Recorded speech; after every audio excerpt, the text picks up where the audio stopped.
Good morning, Perry Hill. I was just going to give you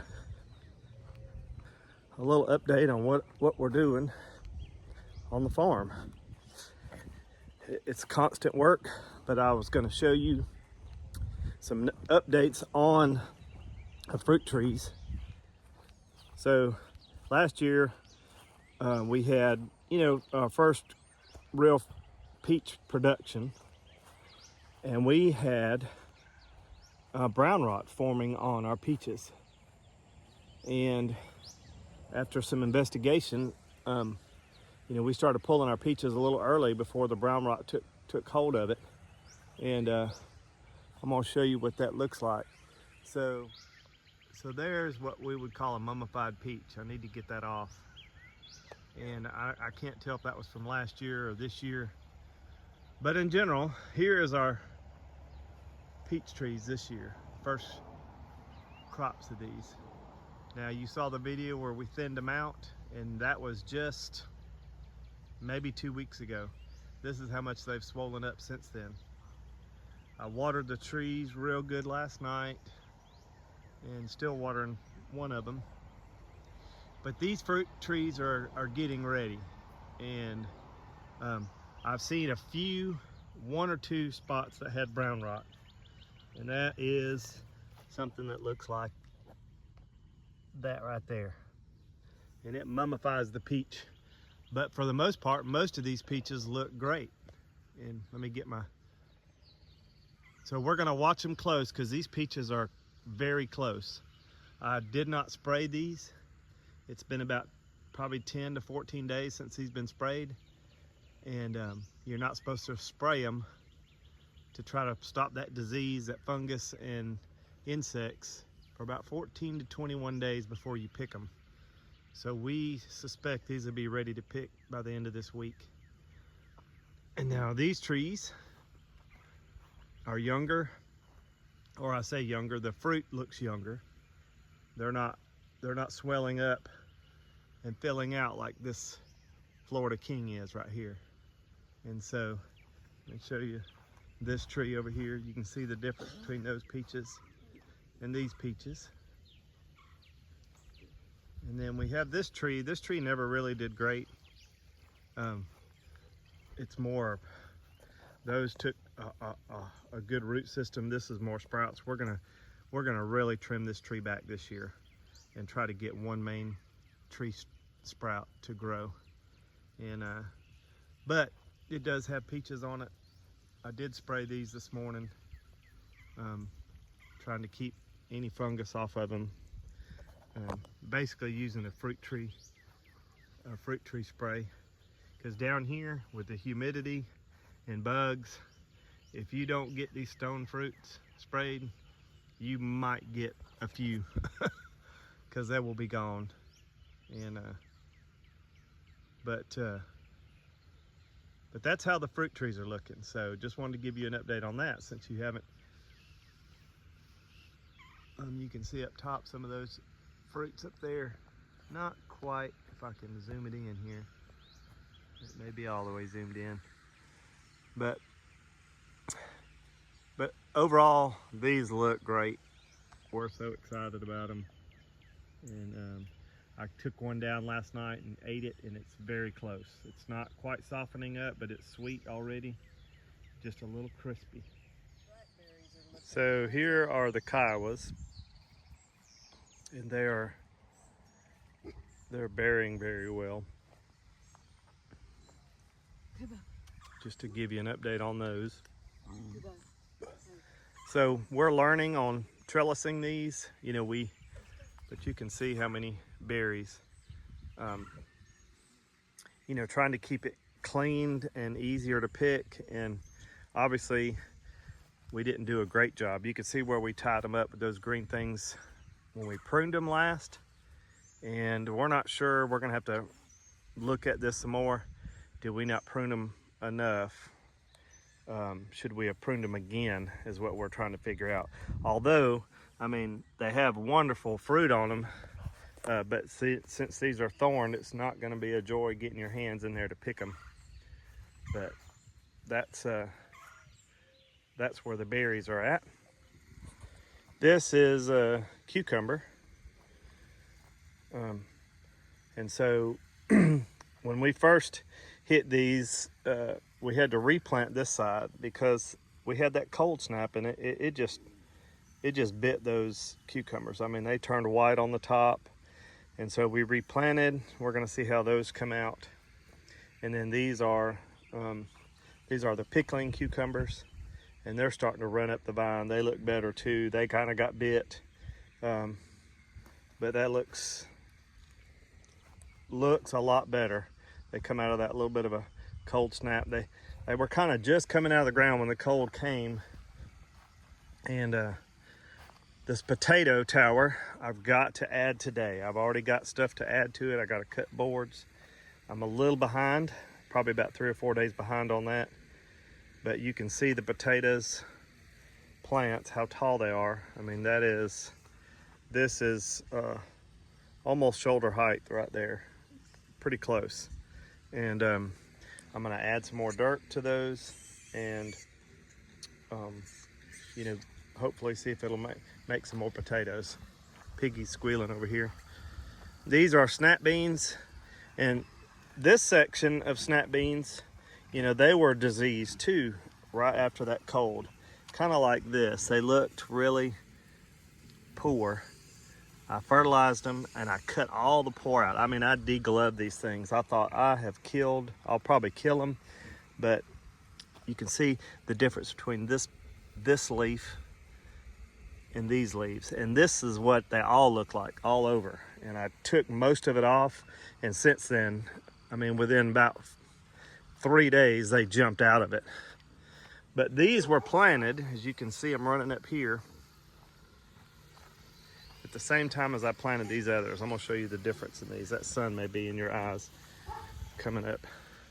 So this is what these look like now. So I'm gonna show you these over here.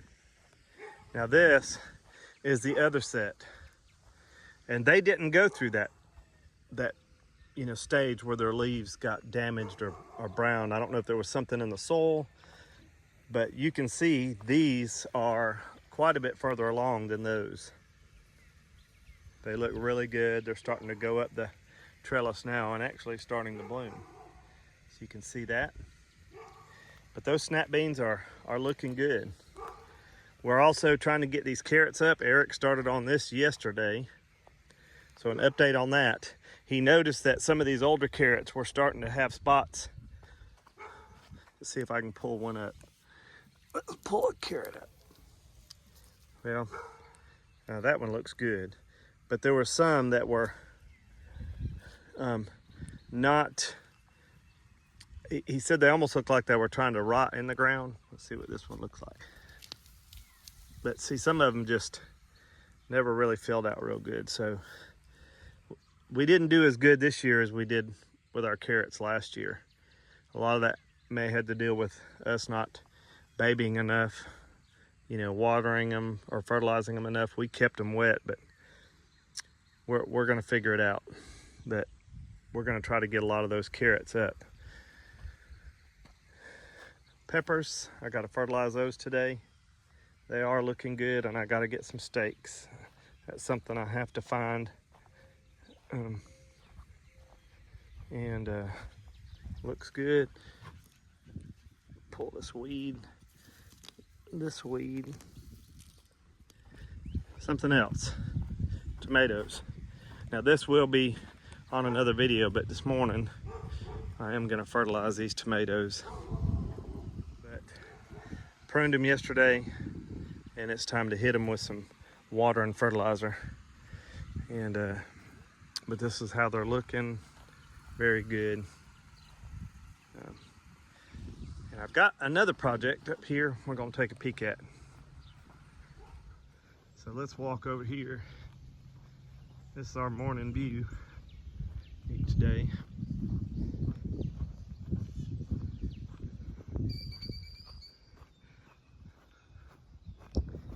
So we did a little video on the transplants of the kiowas. So we're putting a few of these kiowas behind our house. Of course, we're out here behind our house where I built my mama's place there, and I've got some water running on the ground that I've been running for a while. So I'm gonna put some posts to hang some trellis wire. But these are how the transplants are doing. So they are surviving. These are the Kiowa transplants that we pulled up. You know, they've been in the ground now probably 2 weeks, and you can see green growth on them, some fresh green growth. This one's still surviving. Doesn't look as good, but that's a newer plant. This was one of the original grafted ones. You can see it still has some green on it, right? Well, back up right there. And so it all may live. And here's some over here that may live. But these from transplants from my daughter. But I'm soaking this ground good. I'm gonna put a post down here and a post on the other end and run some trellis wire for those. And another update, we had a few blooms on these trees, but these were younger trees, and I was afraid I was hoping that they might make some this year, but really I don't think the blooms ever did well on this. This is the dwarf plum tree, and this was the pluer tree, and I thought, if I can find it, there's one right there. I don't know if there's any more that have made it, but you know, it's not uncommon for a young tree, you know, if it does produce anything the first year, that it's not much. But that's a pluer tree, and this is the pluot. And the trees look good. So hopefully next year we'll see fruit production off of these. Now these here are the thornless blackberries, and you can see the production on these starting to come on. Now these berries will not get as big as the Kiowas, obviously, but by far this is the most. I've really babied these this year, and so far this is the most berries I've ever seen on these few little plants that I have over here. You know, what we have over behind Danette and Eric's house is a lot more volume. There's more stuff over there. We've basically done a little strip along close to this pond of smaller venues. So you could see I only have 4 or 5 of these here, and I'm gonna put 4 or 5 of the Kiowas there. So we have less volume. So I try to really baby these a little bit more to see how much production I can get out of them. But they look really good. I need to wire trellis these better, and I think I will once I get some wire ordered. Something else to show you. Coming up behind my house, in between Eric and Danette's house, it's where our apple and pineapple, our pear orchard is, plus our blueberries. So this is our this is the pink lemonade blueberry, and this will be the most blueberries we get off this one this year. And then we have our regular blueberries over here. You know, they're all looking good. Got the good watering today. But here's what I wanted to show you.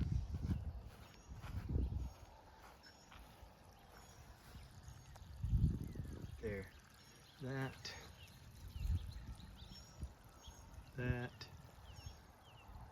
And that.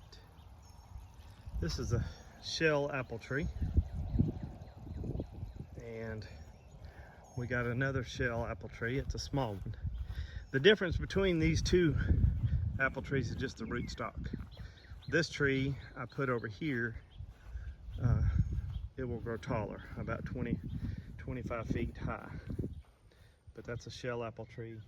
The one that I put over there, it kind of runs under those little power lines, will only get about 15 feet. But these beauties, let's see if I can get you an image of these. These are the Anna apples.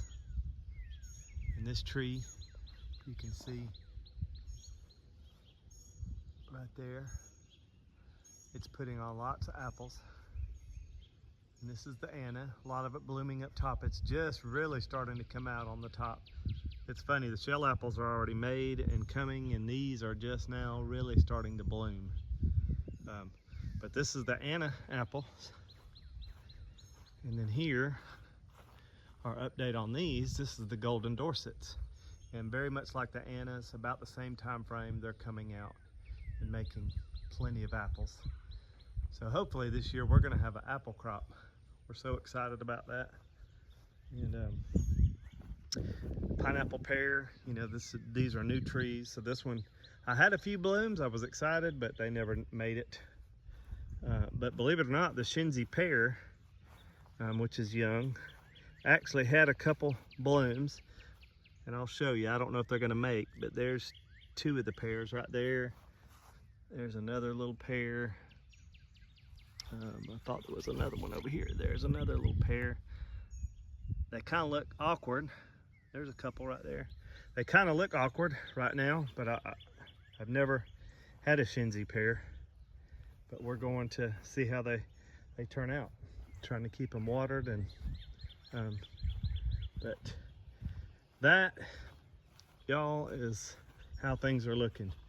The fig trees, of course, the old fig tree that's been on this property since we moved here 20-something years ago always produces the brown fig, and all our young fig trees are all really just now starting to come out good. And I'll show you those. There's 3 back here. I've got one over there by my house, but yeah, those look so good.